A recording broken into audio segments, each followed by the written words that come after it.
Hi friends, today we're going to learn how to make a magic ring, and I'm going to show you the most fast and easy way that I always do. Wrap the yarn around your finger like this. There's an X in your hand. Snap this X and let go. Now you have a circle in your hand like that. Use the hook, insert to the circle, grab the yarn out, and then chain one like this. And this is your magic ring. You can pull this little tail here to adjust the size to make it smaller, and you also can make it bigger. But it also depends on how long you left the tail for. The longer the tail you left there, the bigger the circle it can go. Look, see? If I keep pulling, this short end is getting shorter.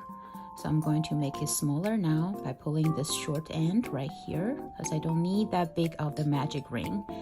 Now I'm going to show you how to make that 6 single crochet into the magic ring. This is how we do it. Insert a hook into your magic ring, wrap around the yarn, grab it through the circle. Now you have 2 loops on your hook, wrap around the yarn again, pull through both loops. Just like that. Again, make another single crochet. We're going to make 6. This is number 2, 3. Of course, you can use your finger to help you a little bit to secure this part so you will not over pulling it. This is how I do mine.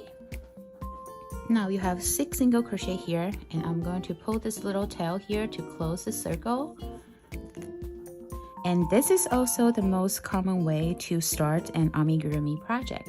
I hope you enjoyed today's tutorial. For more tutorial, you're welcome to check out my YouTube channel.